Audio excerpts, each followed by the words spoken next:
Salam sejahtera pemirsa, berjumpa kembali bersama saya di dalam pembahasan buku Jangan Kita Melupakan Sejarah.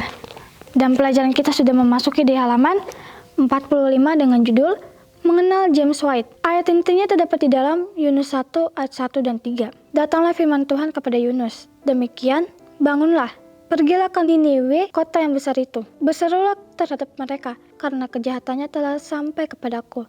Tetapi Yunus bersiap untuk melarikan diri ke Tarsis, jauh dari hadapan Tuhan. Beberapa dari kita mendengar panggilan Tuhan untuk memberitakan firman, tetapi kita tidak begitu bersemangat untuk melakukannya. Begitu pula dengan James White, orang kedua yang berperan dalam pendirian gereja Masehi Advent hari ke-7. James lahir di Palmyra, Maine pada tanggal 4 Agustus 1821. Pada usia 15 tahun, katanya, saya dibaptis dan bersatu dengan gereja Kristen Connection. Tetapi pada usia 20 tahun, saya telah tenggelam dalam semangat belajar dan mengajar di sekolah serta telah membuang salib. Saya tidak pernah jatuh ke dalam dosa umum berupa kata-kata kotor dan tidak pernah menggunakan tembakau, teh, dan kopi. Juga tidak pernah mengangkat gelas minuman keras ke bibir saya. Namun saya lebih mencintai dunia ini daripada mencintai Kristus dan kehidupan kekal, dan lebih memuja pendidikan daripada Tuhan di surga. James yang muda pernah mendengar tentang ajaran Miller,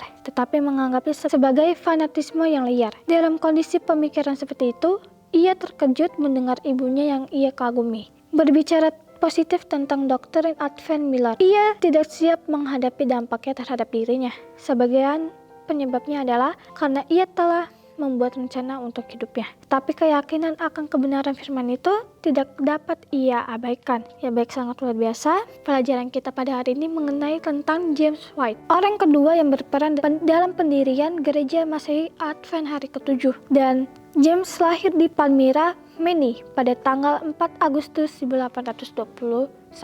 Dan pada saat James berusia 15 tahun, ia mengatakan bahwa ia dibaptis dan bersatu dengan gereja Kristen Connection. Tetapi pada usianya yang ke-20 tahun, ia telah tenggelam ke dalam dosa. Tetapi bukan dosa umum yang secara umum umat manusia suka lakukan, yaitu berupa berkata kotor, menggunakan tembakau, teh, dan kopi. Dan juga ia tidak pernah mengangkat gelas minuman keras ke bibirnya. Tetapi dosa yang dia lakukan adalah ia lebih mencintai dunia ini daripada mencintai Kristus dan kehidupan kekal, dan lebih memuja pendidikan daripada Tuhan di surga. Ya baik, bagaimana James ini lebih mencintai atau lebih memuja kepada dunia ini dan pendidikan yang ada di dunia ini daripada mencintai kehidupan kekal yang sudah Tuhan berikan kepadanya.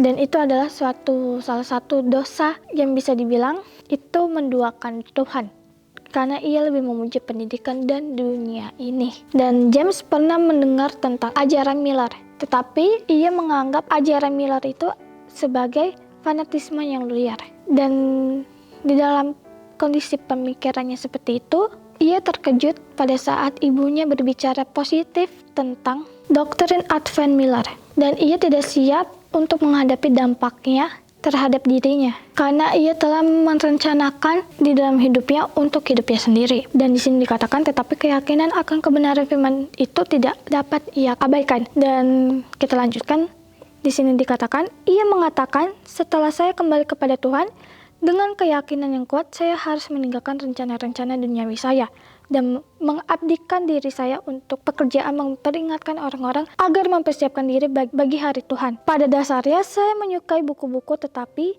pada saat saya meninggalkan kebenaran, saya tidak memiliki waktu manapun selera untuk mempelajari kitab suci, sehingga tidak mengetahui nubuatan-nubuatan. Lebih khusus lagi, James White merasa terkesan untuk mengunjungi para siswa yang pernah ia ajar di sekolah negeri setempat. Saya berdoa agar dibebaskan dari tugas itu, tulisnya. Tetapi tidak ada kelegaan yang datang. Dalam kondisi pikiran seperti itu, ia pergi bekerja di ladang milik ayahnya, berharap saya dapat menghilangkan perasaan yang saya derita. Ya baik, bagaimana pada saat James ini mengatakan bahwa setelah ia kembali kepada Tuhan dengan keyakinan yang kuat, ia harus meninggalkan rencana-rencana duniawi di dalam kehidupannya, dan ia mempunyai suatu keinginan untuk mengabdikan atau memberikan dirinya untuk pekerjaan memperingatkan orang-orang agar mempersiapkan diri mereka bagi hari Tuhan. Atau misalnya dibilang, James White ini mau mengabdikan dirinya untuk pekerjaan Tuhan,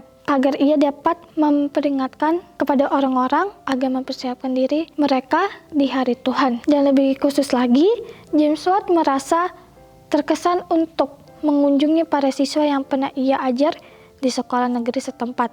Dan ia berdoa agar dibebaskan dari tugas itu. Tetapi tidak ada kelegaan yang datang dalam kondisi pikiran seperti itu. Dan ia pergi bekerja di ladang milik ayahnya. Dan ia berharap ia dapat menghilangkan perasaannya yang ia derita. Bagaimana James White ini pada saat dia kembali kepada Tuhan dan ia menyerahkan seluruh hidupnya untuk mengabdikan dirinya pekerjaan Tuhan, ia merasa terkesan untuk mengunjungi para siswa yang pernah ia ajar di sekolah negeri setempat, dan ia berdoa kepada Tuhan agar ia dibebaskan dari tugas itu. Dan tetapi ia tidak mendapatkan suatu kelegaan di dalam dirinya, dan dia pergi di dalam dirinya. Dalam kondisi seperti itu, James pergi bekerja di ladang milik ayahnya, dan pada saat dia bekerja di ladang milik ayahnya, ia berharap ia mendapatkan suatu kelegaan di dalam dirinya. Tetapi apa yang dia harapkan itu tidak kunjung datang. Dan di sini dikatakan, tetapi tidak bisa. James kemudian berdoa memohon kelegaan, tetapi tidak kunjung datang juga. Akhirnya semangatku bangkit untuk memberontak terhadap Tuhan. Dan saya dengan gegabah berkata, saya tidak akan pergi. Dengan mengentakkan kakinya, ia mengakhiri masalah itu dan mulai melakukan urusannya sendiri. Dan James ini tidak dapat mendapatkan suatu kelegaan. Dia tidak bisa mendapatkan suatu kelegaan apa yang sudah dia minta kepada Tuhan, tetapi Tuhan tidak tunjung memberikan kelegaan itu kepada James White. Dan di sini dikatakan, akhirnya semangatku bangkit untuk memberontak terhadap Tuhan, dan saya dengan gegabah berkata, saya tidak akan pergi. Ya, baik. Karena James White ini tidak mendapatkan suatu kelegaan dari Tuhan, semangatnya bangkit untuk memberontak terhadap Tuhan. Dan dengan gegabah James White, ia berkata dia tidak akan pergi. Ia akan selalu meminta kelegaan itu kepada Tuhan dengan mengentakkan kakinya. Dan akhirnya ia mengakhiri masalah itu dan mulai melakukan urusannya sendiri. Ya, baik. Dari pelajaran kita pada hari ini juga mengingatkan kita kembali atau mengajarkan kita melalui cerita dari James White ini. Janganlah kita menjauhkan diri kita dari Tuhan, dan janganlah kita memberontak di hadapan Tuhan. Biar kita mau melakukan suatu kehendak Tuhan yang sudah Tuhan berikan kepada kita, karena itu adalah suatu tugas yang Tuhan berikan kepada kita. Itu adalah suatu ujian yang Tuhan berikan kepada kita. Apakah kita mau mendengarkan akan suara Tuhan di dalam pribadi kita masing-masing, atau kita tidak mau mendengarkan, atau kita mengelak, atau kita menghindari setiap pekerjaan yang Tuhan berikan kepada kita. Kalau kita tidak mau mendengarkan akan kehendak Tuhan kepada kita masing-masing, sama saja kita seperti James White ini, yang tadinya ia sangat bersemangat untuk mengajar anak-anak di sekolah setempatnya. Akhirnya dia tenggelam dalam semangat belajar dan mengajar di sekolah, serta telah membuang salib. Dan juga James White ini adalah orang kedua yang berperan dalam pendirian Gereja Masehi Advent hari ke-7. Dan pelajaran yang bisa kita ambil dari cerita James White ini, biar kita mau melakukan akan setiap kehendak Tuhan yang Tuhan berikan kepada kita. Karena itu adalah suatu tanggung jawab yang Tuhan percayakan kepada kita. Janganlah kita memberontak atau kita tidak mau melakukan pekerjaan itu atau kehendak Tuhan yang Tuhan berikan kepada kita. Dan juga akhir dari pelajaran kita pada hari ini, di sini dikatakan pengalaman James White tidak jauh berbeda dengan pengalaman sebagian dari kita. Kita mendengar panggilan Tuhan untuk melakukan ini dan itu, lalu kita mengentakkan kaki dan menolaknya. Walaupun demikian, Tuhan tidak menyerah. Dia memiliki rencana untuk masing-masing kita. Apa rencananya untuk Anda hari ini? Dan yang lebih penting adalah bagaimana Anda akan berhubungan dengan kehendaknya.